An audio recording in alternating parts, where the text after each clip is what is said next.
নমস্কাৰ বন্ধু বান্ধৱীসকল, মোৰ আন এটি ভিডিঅ'লৈ আপোনালোক সকলোকে স্বাগতম জনাইছোঁ। আশা কৰোঁ আপোনালোক সকলো ভালেই আছে আৰু আপোনালোকৰ ফালে ঠাণ্ডা কেনেকুৱা? আমাৰ ইয়াত কিন্তু বহুত ঠাণ্ডা পৰিছে দেই। 10টা বাজিলে এতিয়ালৈকে ৰ'দ এতিয়ালৈকে নাই দিয়া আৰু নিদিবও চাগে, বতৰ বহুত বেয়া। আপোনালোকৰ ফালে বতৰ কেনেকুৱা কৰিছে জনাবচোন কমেণ্ট কৰি। বন্ধুসকল, যিহেতু এতিয়া ডিচেম্বৰ মাহ চলি আছে আৰু ডিচেম্বৰ মাহটো হৈছে পিকনিক ছিজন। সকলোৱে পিকনিক খাবলৈ যায় আৰু নতুন বছৰটো হাঁহি ফূৰ্তিৰে আদৰি লয়। আপোনালোকে ক'ত ক'ত যাব পিকনিক খাবলৈ মোক কমেণ্ট কৰি জনাবচোন। আমি আজি যাম তেজপুৰলৈ। আজি মানে ৰাতি 10টা বজাত উঠিম গাড়ীত আৰু কাইলৈ 5টামান বজাত পামগৈ। তেজপুৰ গৈ পিনি আমি কি কৰিম, ক'ত ক'ত ফুৰিম, সকলোবিলাক দেখাম আপোনালোকক এই ভিডিঅ'টোত। গতিকে ভিডিঅ'টো চাই যাব আৰু ভাল পালে লাইক এটা কৰি দিব, লগতে মোৰ চেনেলটো ছাবস্ক্ৰাইব কৰি দিব। আমি গোটেইখন আহি গোট খালোহি ইয়াত। এতিয়া গাড়ীত উঠিবলৈ খুৰীহঁতৰ ঘৰত গোট খাইছোহি আৰু কেইগৰাকীমান আহিবলৈ আছে।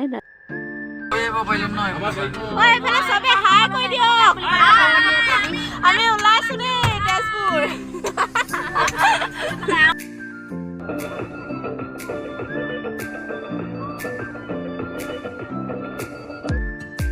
আৰু আমি এতিয়া নামিলোহি তেজপুৰত। মহাভৈৰৱ মন্দিৰৰ মুখৰ আগত আছোঁ আৰু ইয়াত বহুত ঠাণ্ডা, বৰষুণ দিছে অলপ আগতে আৰু এতিয়াও দিয়া সম্ভাৱনা আছে, বতৰ বহুত বেয়া।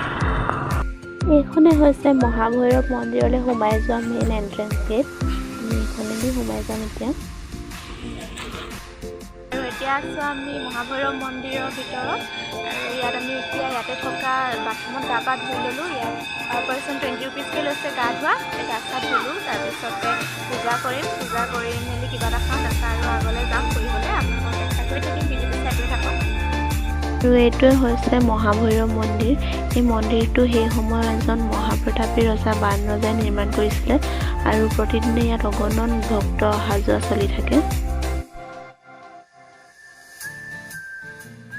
এইজন হৈছে নন্দী মহাৰাজ আৰু নন্দী মহাৰাজৰ কাণত হেনো মনে মনে আপুনি যি বিচাৰে সেই যদি ইচ্ছাটো কৰে তেতিয়া হেনো পূৰণ হয়। ময়ো কৈ চাওঁচোন, কিজানি পূৰণ হয় নেকি। ভিডিঅ' কৈছোঁ আমাৰ জোনালী খুৰী, ডেজি খুৰী, আমি চবে খোৱাত লাগিছোঁ ন। এইফালে মা, এইফালে চবে কৈ দিয়ক কিবা এটা চবে খোৱাতহে লাগিছে। এইফালে আমাৰ মেইন লিডাৰ দেই। অ' খুৰী এইফালে হাই কৈ দিয়ক, আমাৰ মেইন লিডাৰ কৈছোঁ। ভৈৰৱ মন্দিৰৰ পৰা ওলাই এইবাৰ আমি ৰাওনা হৈছোঁ অগ্নিগড় অভিমুখে।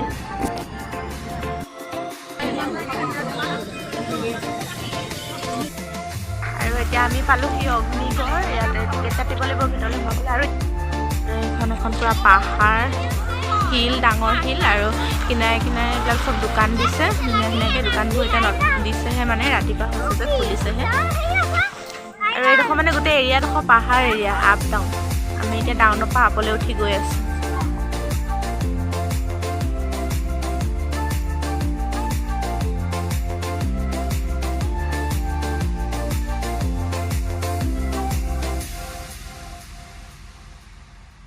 আৰু ইয়াত আহি টিকেট ল'ব লাগিব। এইফালে মহিলা লাইন, এইফালে পুৰুষ লাইন। এতিয়া টিকেট লৈ লওঁ।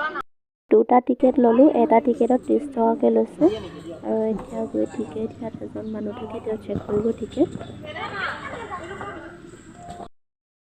আৰু এতিয়া আছোঁ অগ্নিগড়ৰ ভিতৰত। তলত ষ্টেপ আছে, ষ্টেপে উঠি গৈ আছোঁ। আৰু এই জেগাডোখৰ মোক অকণমান চৰাইদেউ আৰু অকণমান টিপামৰ নিচিনা ভাইবটো দিছে। ওখ ওখ পাহাৰখিনিয়ে দিছে চৰাইদেউ ভাইব আৰু খটখটিখিনিয়ে দিছে টিপামৰ ভাইব। ভাল লাগিছে বহুত। আৰু আগলৈ গৈ আছোঁ, কি দেখা পাওঁ আপোনালোকক দেখাই যাবলৈ চেষ্টা কৰিম। চাই গৈ থাকক ভিডিঅ'টো। উষা আৰু অনিৰুদ্ধৰ প্ৰেমৰ সাক্ষী এই অগ্নিগড়খন খুবেই ধুনীয়া আৰু কিনাৰতে লাগি থকা ব্ৰহ্মপুত্ৰখনে ইয়াক আৰু বেছি ধুনীয়া কৰি তুলিছে। এতিয়া আমি আহি একেবাৰে ওপৰ পালোহি অগ্নিগড়। আৰু মাজতে আমাৰ ৰাষ্ট্ৰীয় স্তম্ভ এটা বনাই থৈ দিছে। আৰু ইয়াত ধুনীয়াকৈ উষা আৰু চিত্ৰলেখাৰ প্ৰতিমূৰ্তি এটা বনাই থোৱা আছে, য'ত চিত্ৰলেখাই উষাই বৰ্ণনা কৰা তেওঁৰ সপোনৰ কোঁৱৰজনৰ চিত্ৰ আঁকি আছে। এটা ওখ ঘৰো সাজি থৈছে আৰু ইয়াৰ ওপৰলৈ গৈ পিনে আপোনালোকক মই ব্ৰহ্মপুত্ৰখন দেখাবলৈ চেষ্টা কৰিম। এইখন ব্ৰহ্মপুত্ৰ ইয়াৰ পৰা একদম ধুনীয়াকৈ দেখা পায়, কিন্তু বতৰটো ভাল হোৱা হ'লে আৰু ধুনীয়াকৈ দেখা পালে হয়। যিহেতু বতৰটো বেয়া, সেইবাবে চবফালে কুঁৱলীয়ে আৱৰি আছে। আৰু ব্ৰহ্মপুত্ৰখনৰ লগতে আপোনালোকক অকণমান মোৰ মুখখনো দেখাই দিছোঁ। হৰিহৰৰ যুদ্ধৰ কথা আপোনালোকে সকলোতো জানেই চাগে। তাৰে এটা প্ৰতিমূৰ্তি ইয়াত বনাই থৈ দিছে ধুনীয়াকৈ। এয়া হৈছে ঊষা আৰু অনিৰুদ্ধ গন্ধৰ্ব বিবাহৰ প্ৰতিমূৰ্তি আৰু তেওঁলোকৰ বিবাহৰ একমাত্ৰ সাক্ষী চিত্ৰলেখাৰ প্ৰতিমূৰ্তি।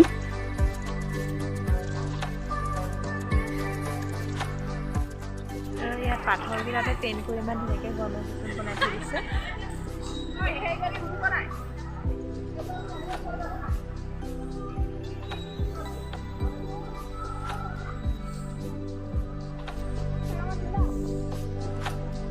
চাওকচোন আমি অহা ৰাস্তাটোৰ পৰা আমি কিমান ওপৰত উঠি আছোঁহি।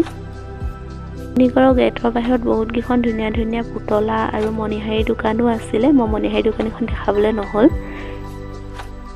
মই অকণমানি সৰু পুতলা এটা আৰু ফুলদানি এটা ল'লোঁ ঘৰত সজাবলৈ আৰু চিন হিচাপে। অগ্নিগড়ৰ পৰা অকণমান তললৈ আহিলে ইয়াত পিকনিক স্পট পায় আৰু ইয়াত বিভিন্ন ঠাইৰ পৰা মানুহ আহিছে পিকনিক খাবলৈ, পূৰা ফূৰ্তি কৰিছে। আৰু এতিয়া অগ্নিগড়ৰ পৰা ওলাই অকণমান বজাৰ কৰিলোঁ আৰু এতিয়া গৈ আছোঁ চিত্ৰলেখা উদ্যানলৈ। এইখন হৈছে গণেশ ঘাটৰ মেইন গেটখন। আমাৰ কিন্তু গণেশ ঘাটত সোমোৱা নহ'ল সময়ৰ অভাৱৰ বাবে, বাহিৰৰ পৰাই দেখিলোঁ আৰু। এবাৰ চিত্ৰলেখা উদ্যানলৈ টিকেট ল'লোঁ 2টা।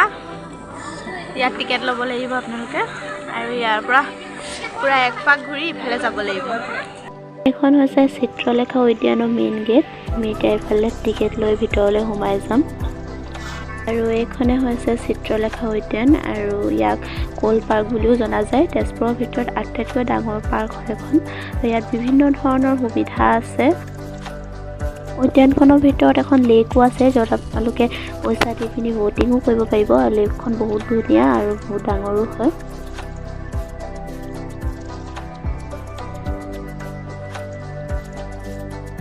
এইফালে ল'ৰা ছোৱালীয়ে খেলা কাৰ কেইদিনমান আছে, বাম্পাৰ কাৰ্ছ বুলি ওপৰত লিখা আছে। গৈ চাওঁগৈ এতিয়া কিনো হয়। আৰু এইফালে এটা আছে খেলা ঘৰ। এইবিলাক চব সৰু ল'ৰা ছোৱালীৰ কাৰণে বনাই থৈছে। কিনাৰৰ লেকখনত চৰা হাঁহখিনিৰ কাৰণে ইয়াত ধুনীয়াকৈ এটা ঘৰ বনাই দিছে। হাঁহৰ প্ৰজা নাম ৰাখিছে। ধুনীয়াকৈ ইয়াত ডেক'ৰেশ্যন কৰি দিছে। ফটো মাৰিবলৈ বৰ ধুনীয়া।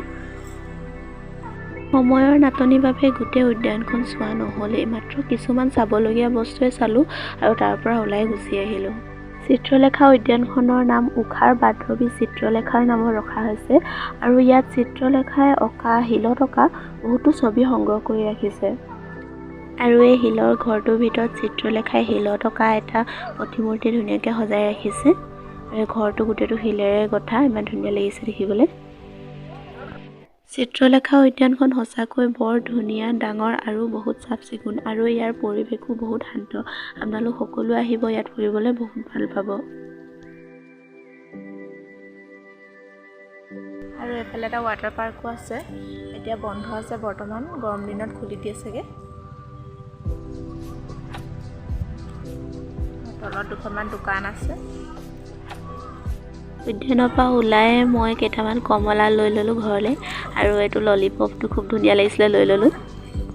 এইবাৰ আমি হোটেলত ভাত খাবলৈ লৈছোঁ। ভাতটো খাই লওঁ, তাৰপিছত ইয়াৰ পৰা তেজপুৰৰ পৰা ওলাই যাম, কাজিৰঙাত সোমামগৈ। এইবাৰ আমি তেজপুৰৰ পৰা ওলাই আহিলোঁ আৰু আহি কলীয়াভোমোৰা দলং পালোঁহি।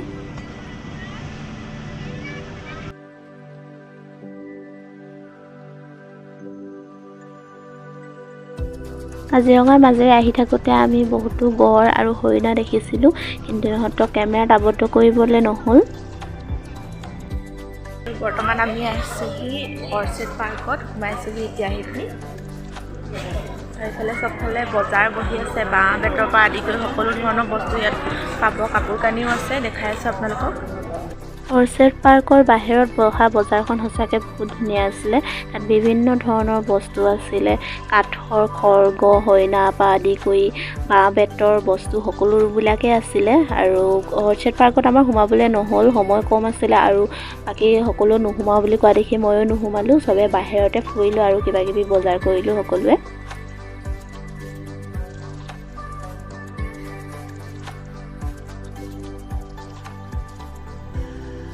এই সৰু সৰু খৰ্গকেইটাৰ দাম কৈছে 100 টকা আৰু হৰিণাকেইটাৰ দাম কৈছে 150 টকা। আপোনালোকে ঘৰত সজাবলৈ লৈ যাব পাৰিব। এইফালে ডাঙৰ ডাঙৰ খৰ্গও আছে, ধুনীয়াকৈ বনাই থৈছে চাওকচোন আপোনালোকে।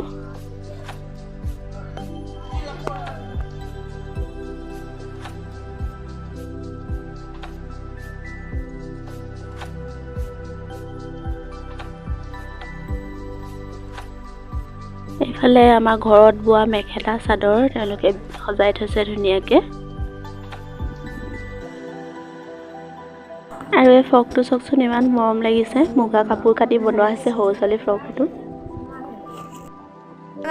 আৰু এইটো ৰঙা গোলা গোলাটো কলখাৰ মজুলি। ইয়াত অসমীয়া থলুৱা পিঠা বনাইছে ন। এইকেইটা চাহপাতৰ পেকেট। এইখিনি ৰঙা বৰা চাউল। মুঠৰ ওপৰত এই বজাৰখন আমাৰ অসমীয়া থলুৱা সামগ্ৰীৰে ভৰি পৰি আছে। আৰু গোটেই বজাৰখন ঘূৰি ফুৰি মই বেগ এটা ল'লোঁ, 150 টকা ল'লে। আৰু লগতে 1 কাপ গৰম চাহ আৰু কেটলি মুখত দিয়া পিঠা এটা খালোঁ। খুব ভাল লাগিলে, পিঠাটো একদম কোমল আছিলে। আৰু এইফালে আমি চবেই মিলি অকণমান ফূৰ্তি কৰিলোঁ, খুৰীহঁতে নাচিলে পূৰা।